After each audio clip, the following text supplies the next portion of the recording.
एक बुढ़िया थी। उसका एक ही अकेला बेटा था। रात के वक्त वह अंधा हो जाता था, यानी दिखाई नहीं देता था। बुढ़िया ने किसी तरह गोलमाल करके एक रिश्ता ढूंढा और उसकी शादी रचाई। लड़की सुंदर थी। उसके मायके वाले भी अच्छे लोग थे, मगर बुढ़िया इतनी चतुर थी कि बहू या उसके परिवार वालों के आगे उसने यह रहस्य बनाकर रखा कि लड़का रात के समय अंधा हो जाता है, यानी उसको दिखाई नहीं देता। मगर सोचिए, यह सच कब तक छिपाकर रखा जा सकता था। शादी के बाद पहला त्योहार दिवाली आई।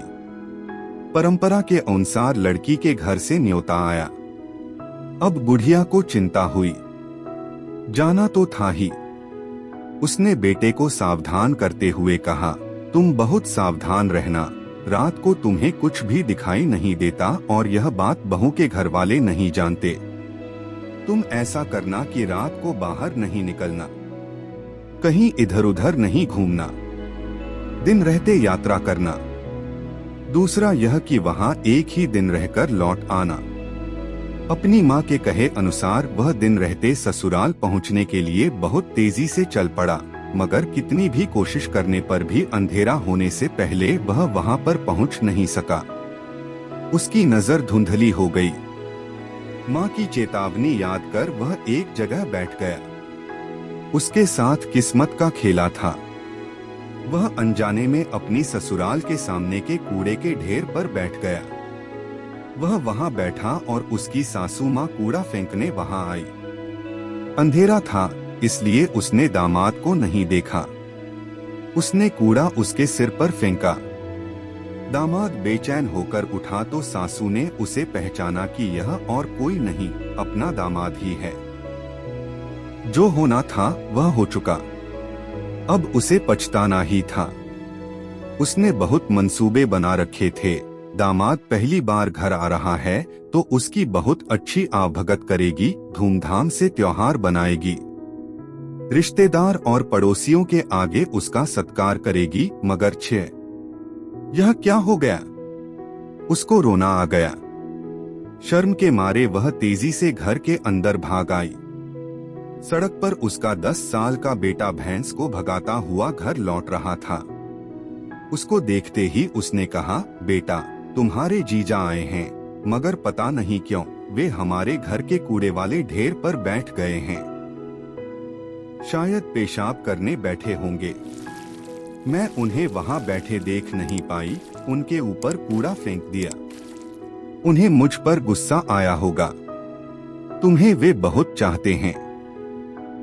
तुम भी बहुत चाहते हो ना? उन्हें घर के अंदर बुला लाओ। लड़का जीजाजी पुकारते हुए उसकी तरफ भागा। जमाई के पास जाकर कहा, जीजाजी आइए न घर के अंदर, यहाँ पर क्यों बैठे हैं? उसने उसका हाथ पकड़ा। रात का अंधा होने के बावजूद जमाई बहुत होशियार था। उसने जवाब दिया, मैं यहाँ कूड़े पर इसलिए बैठा हूँ कि जानूं तो कि इसमें से कितनी गाढ़ी खाद निकलेगा। फिर मानो प्रेम से किशोर बालक के कंधे पर हाथ रखकर वह आगे बढ़ा। भैंस ने उसे घूरकर देखा। उसे धक्का मारने आई तो तेज आवाज सुनकर उसने थोड़ा सा पीछे हटकर पूछा, यह क्या है? लड़के ने जवाब दिया, यह हमारी भैंस है। मैं उसे चराने ले गया था। उसको तो अपना दोष छिपाना था। कहा, ओफ, यह भैंस बहुत बड़ी है। फिर वह भैंस की पूंछ पकड़कर आगे बढ़ा। इस तरह आगे बढ़ने पर वह धान के भंडार के पास आई। उन दिनों अनाज को जमीन में गड्ढा खोदकर खत्ती बनाकर उसमें जमा किया जाता था। वह अंधा उस गड्ढे में गिर पड़ा। लड़के ने घबराकर पूछा, हाय जीजाजी, क्या हो गया? क्या आपको ढंग से दिखाई नहीं देता? जवाब में दामाद ने कहा, ऐसी कोई बात नहीं, मैं सिर्फ यह जानना चाहता था कि यह अनाज का भंडार कितना गहरा है।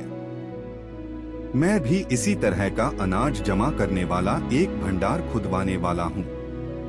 कोई बात नहीं, तुम अब मुझे हाथ का सहारा दो, मैं ऊपर आता हूँ। यह कहकर इस बार भी अपने प्राकृतिक दोष को उसने छिपा लिया। दीवार का सहारा लेकर वह आगे बढ़ा।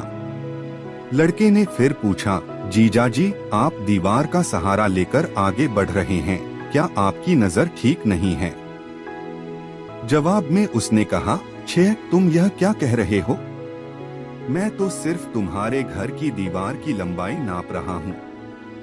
घर के दरवाजे पर एक मेढ़ा खड़ा था, वह उससे टकराकर गिर पड़ा। तब मेढ़े ने अपने सींगों से उसे भौंका। लड़के ने मेढ़े को एक चांटा दिया और जीजा को सहारा देकर उठाया। फिर पूछा, जीजाजी आपने मेढ़े को नहीं देखा क्यों?